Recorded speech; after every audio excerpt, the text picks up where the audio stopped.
Humans put God in a box because it makes sense to us. But does that keep us from experiencing who God is in all of his vastness? Let's talk about the elephant in the room.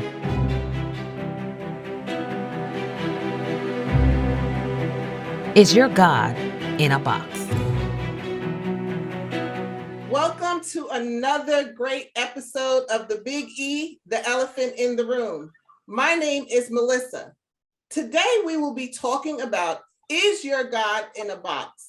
Yes, that is a topic that I know everyone is wondering, well, why are we having this discussion?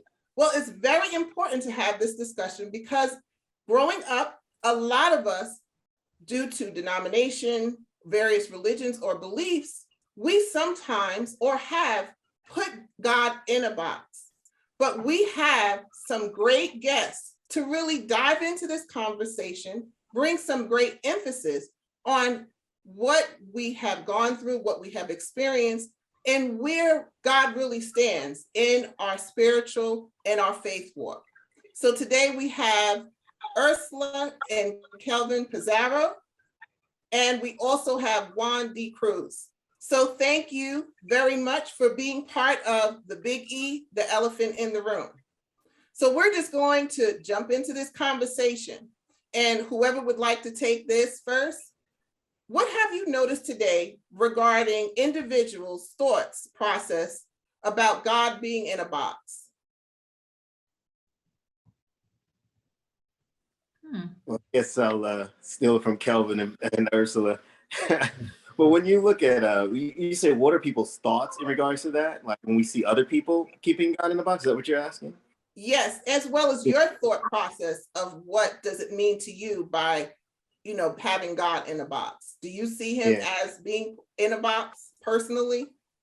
Yeah, me personally, no. But it depends on your experience with God. As we were signing on, Ursula, I used to be the AYS leader at Trinity. But at that time, I was in a box. And what I did was, as we grew up, most of us grew up Adventists. As we grew up, we were in a box. Like our religion told us certain behaviors that we had to do. We couldn't wear this, couldn't do that. We had to behave a certain way. And once you step outside of that box, you're strewn, away, almost not kicked out, but you don't have the same acceptance as those who are in that box. And I know now there's a lot that's happened to me since then. I was in this, car accident. I wasn't doing the best. It wasn't perfect, but God spared my life. And from them, it made me look and see that why would he spare my life? Like, I'm not this perfect person. He must love me. And then from there, it's not about, I don't have to be in the box to keep God in the box, right? Like, you guys see me, unfortunately, I got my earrings on or whatever. To me, that doesn't mess with my salvation. So I'm not going to exercise, put God inside of a box. And that's my thoughts on it. So before Ursula and Kelvin go into this, I just want everyone to know, based off denomination and religions, there's a lot of things that people, they have, things you can wear, things you shouldn't wear, jewelry, no jewelry. So this is the concept that we're talking about, the perceptions, the various philosophies or this various thought process of how we have growing up based off of various denominations and where we stood and how we felt over the years of possibly either putting God in the box. So Ursula, Kelvin, do you have some insight on that as well? I think primarily the reason we do it is human nature.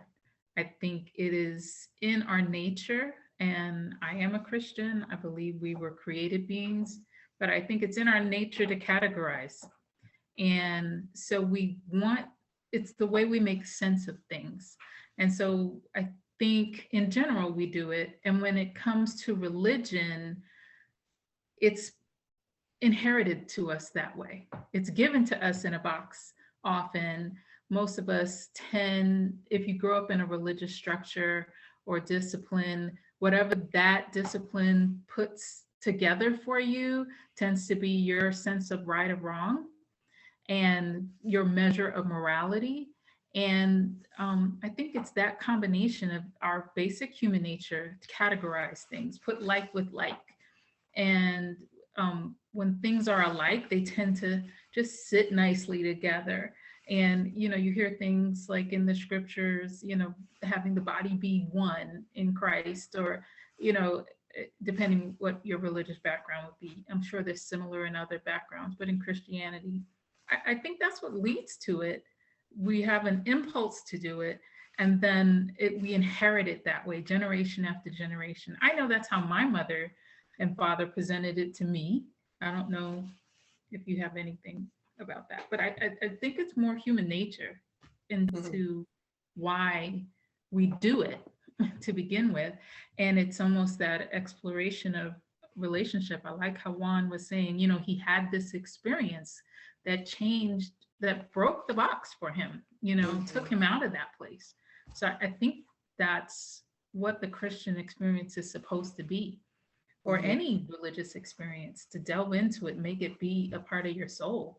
And once it is, then, that's how you break that, I suppose. But you got to get in it and get in it for real. But other than that, we get it that way. I got it that way. That's how I learned it. Kelvin, do you have some insight on that? Yeah, growing up, I was Pentecostal, Church of God in Christ. So I got a good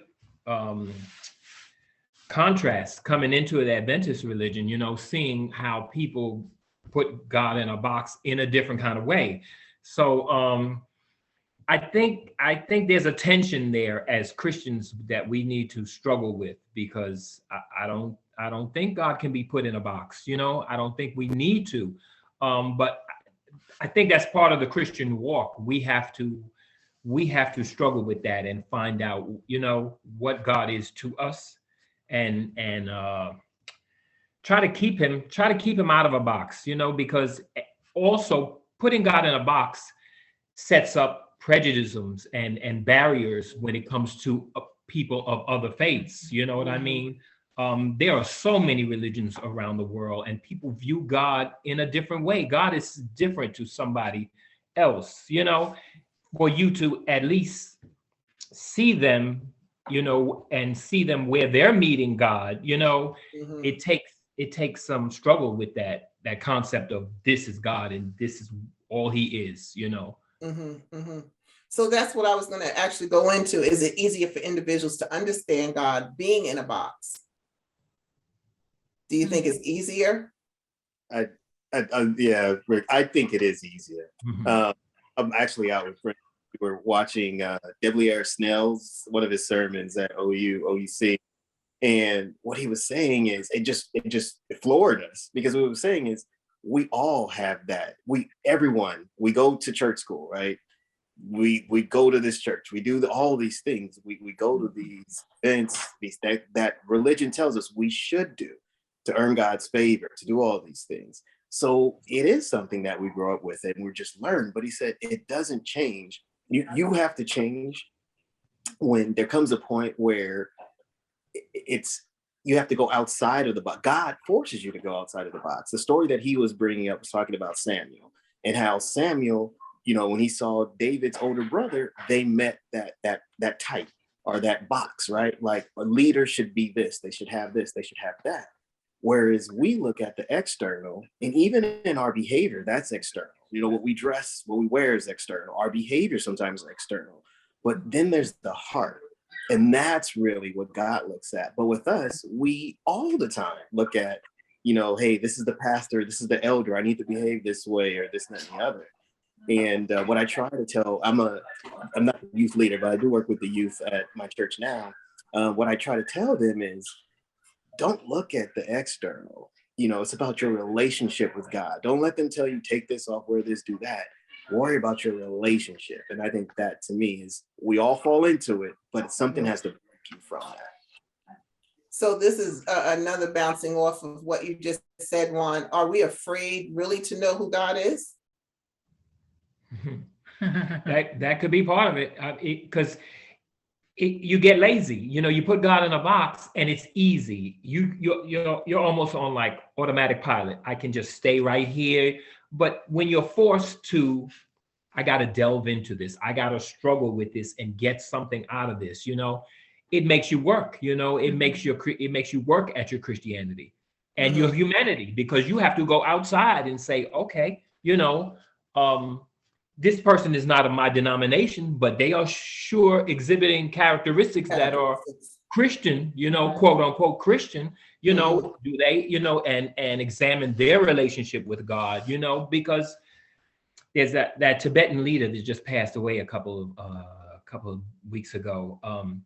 Very learned man and very spiritual man, he obviously was connected, somehow, but we don't, we kind of shy away from that, But aren't there some dangers in certain things? I mean, like, I guess here is me getting in the box, but some things are right and wrong.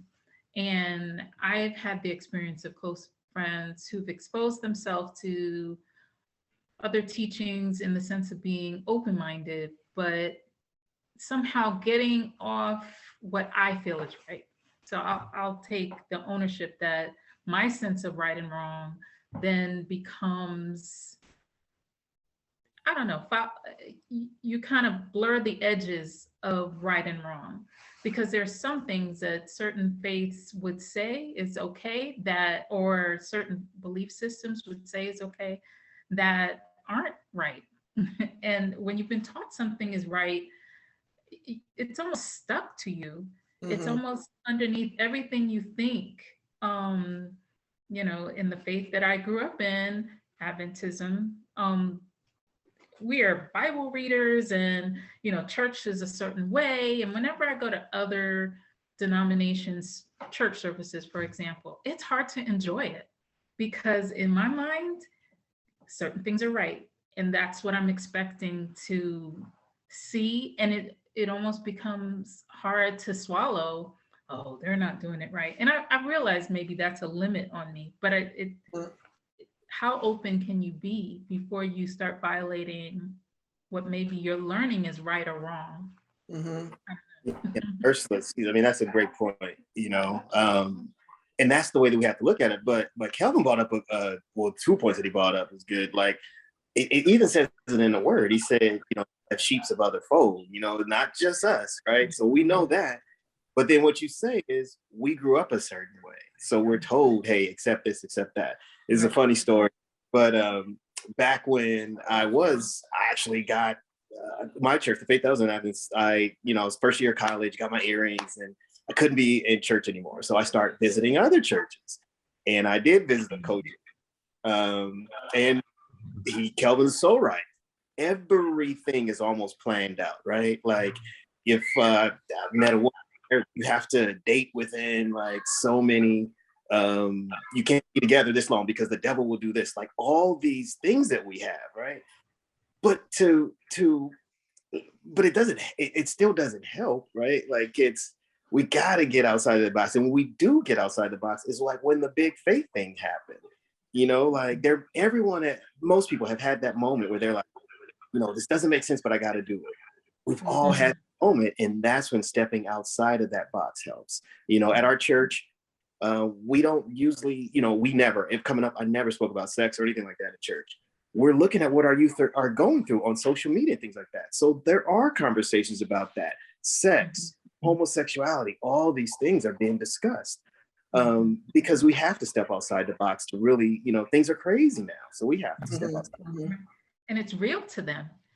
There's things that they're experiencing in this generation, and it's not real to us, maybe because it wasn't so openly discussed or wasn't in your face in the media, So I think it behooves us to get out of these boxes, especially the older generation, as we're raising kids and we're seeing, we definitely need more room for that. So we're going to take a quick commercial break, and we will be right back. We know that God has called you to a mission, but sometimes you need a little help getting there. At the Center for Clergy and Church Support, we strive to encourage, empower, and equip ministries and nonprofit organizations to do all that God has called them to do. We handle basic legal issues, conduct administrative and financial audits, and strengthen organizations in community engagement and capacity building. Let us help your ministry or nonprofit in advancing the kingdom of God. Visit clergycenter.org for more information. Do you think now, as we have become older and as we're getting older, we're becoming more inquisitive and question things because our own children are coming to us? Because years ago, we couldn't talk or ask questions. It is what it is, and that's it. So now, are we now being open to be able to be more exposed to realize, God is not in this box that how I was raised originally, so now we're being exposed, and now we have to answer to our younger generation questions that we know we couldn't ask. So what is your thoughts on that? Oh, absolutely. I think having children, period, and raising them, they're young adults now, but as we raised them, I think I began to question everything that I knew, because I think sometimes their experiences and their lives highlight things that, like you said, not even so much didn't question. I didn't even know to question. There's things that my children know or were exposed to, or our children know or were exposed to, that I didn't even know about, being raised, a church girl. Like I didn't even, you can't ask the question that you don't even know about. Mm-hmm. I think the flood of information that they are exposed to begs us to get out of these boxes. I can remember being at church not too long ago. My kids were probably middle school or early high school. And an elder got up, was speaking, was talking about electronic Bibles being of the devil. And I remember thinking, that my kids were like, what in the world?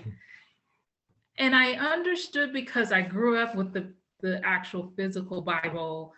I knew it was very old school. I didn't share his attitude, but I guess I understood where he was coming from because of that. But it's that kind of thing that's driving the next generation away from God, because of the insanity that these boxes create for our children. And I mean, the world changes, technology changes. It's still the word of God. It's just digital. And but he was an older gentleman, older than me, So yeah. Sorry, why? So I was going to go into, when you're talking about religion, do you think our box, we're creating this box because of religion and denominations? Yeah, I think so. I think it's definitely the religion. It just, I mean, in everything we do, even at our job, right? There's a certain behavior, a certain box you can step in. There's always someone who steps out of that box, and you're like, are they gonna get fired? Or and there's always an option. Somebody may step outside the box with this incredible thought that brings profit to our company, and they get, promoted. Or maybe somebody steps out and it doesn't work out. So you're looking at both of those scenarios. In church, we're taught a way to behave, that is learned from us. One thing that this pastor was saying in the sermon, he was saying you have to separate the church's religion or their culture to their message, right? And that's, you have to really look at it. Like I was talking about this elder, the Bible. We had a thing with our kids, and one of the teachers are telling the girls, you shouldn't wear hoodies because there was some verse in the Bible talks about male versus female clothes, or masculine.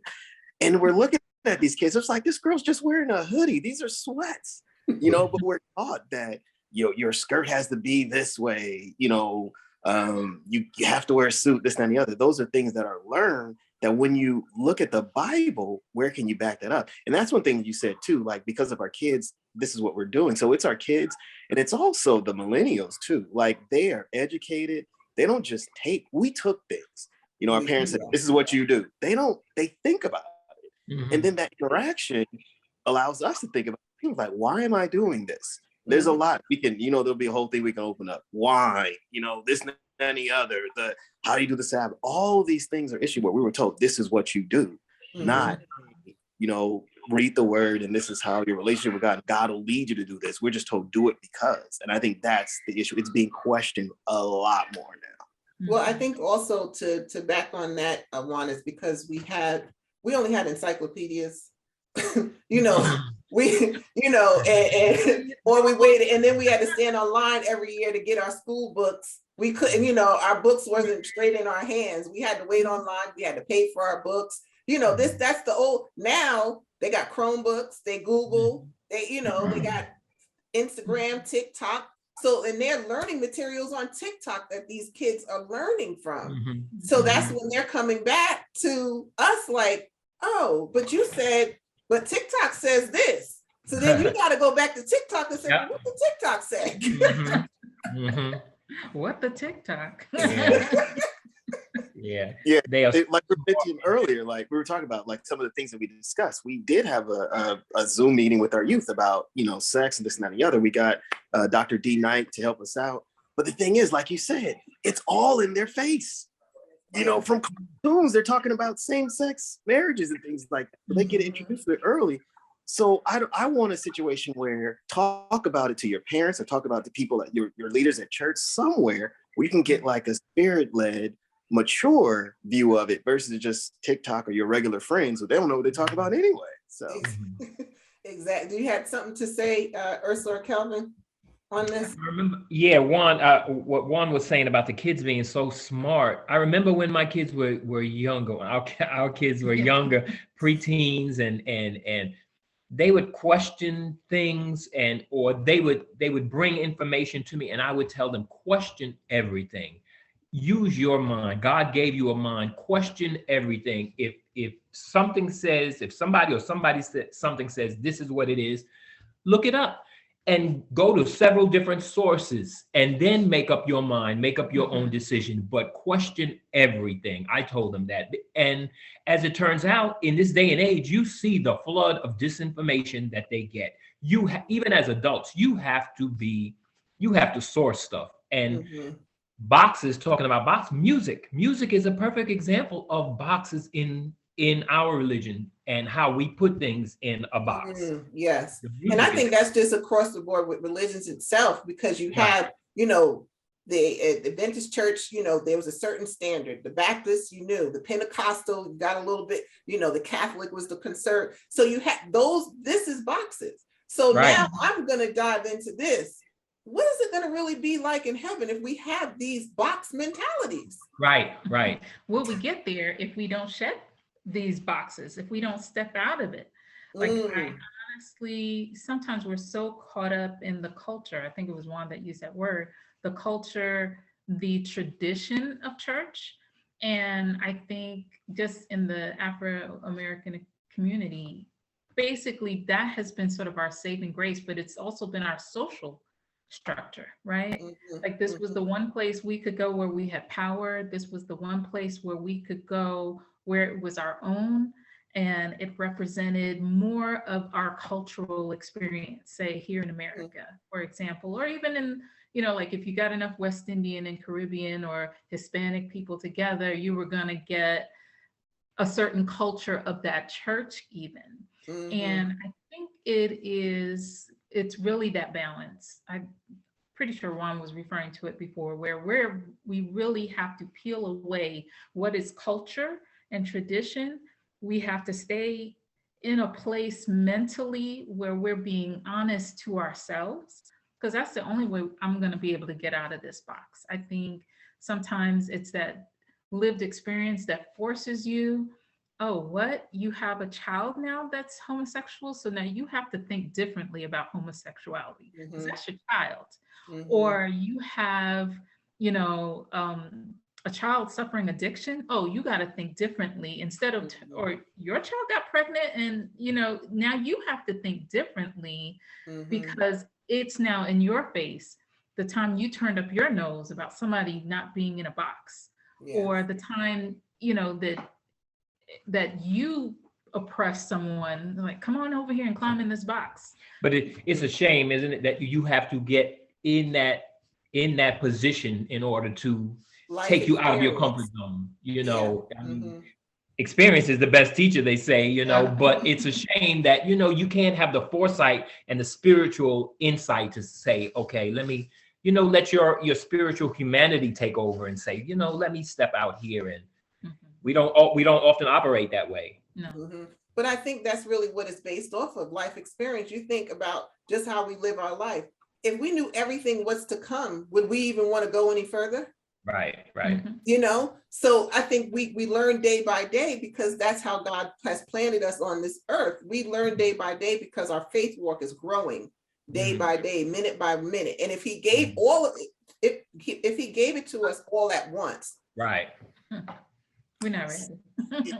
Eli, look, I got a question. So we say that you have to experience, but is it everyone that's in that box? Or say like if that elder or that deacon or that versus condemning or lecturing this child for what they're doing, just be honest and be like, you know what? Back in the day, I was like that too. I wasn't wearing a suit every day. I wasn't doing this. Like, I'm honest with my youth. I let them know. I was like, shoot, y'all, I was a mess.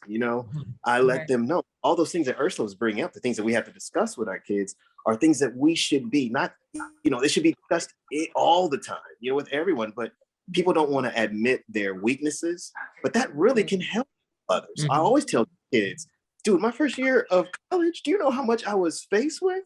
So, it's we have to be honest with these children. Mhm. mhm. So I'm gonna just go ahead, Ursula, and then I'm just gonna dive in. Go ahead.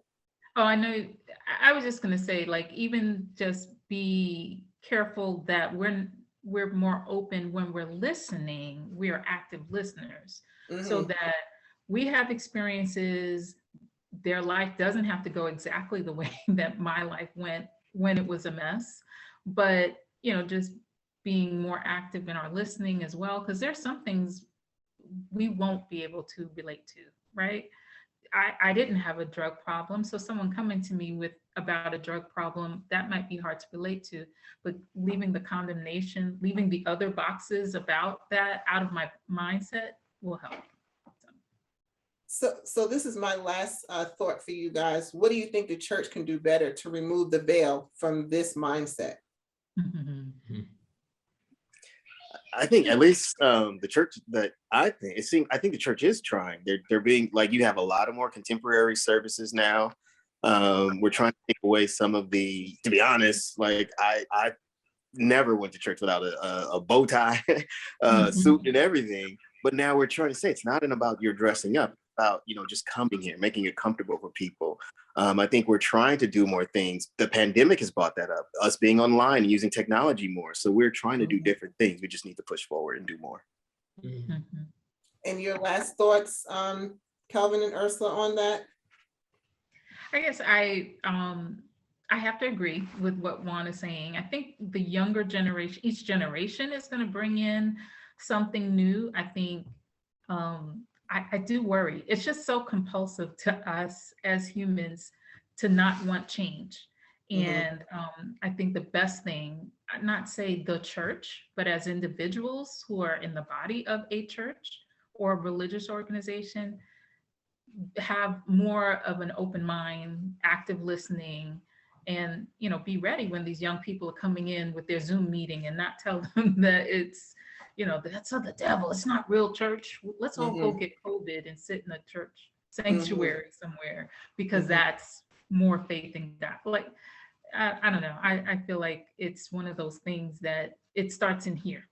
Yes. I think it's happening already. I think it's actually going to take this older generation of people to move out of the way and for these younger people to take over. I think that's where the transformation will be more complete. I think that's what's going to happen. Well, we thank you both, Ursula, Kelvin, and Juan, to really speak candidly about this topic. This conversation needs to continue in your local churches as well as in your community, because we know God is not in a box. He wants us to be able to grow and learn, have life experiences, but most importantly, have that personal relationship with him. So thank you again for watching The Big E, the elephant in the room, where we speak about the unspeakable.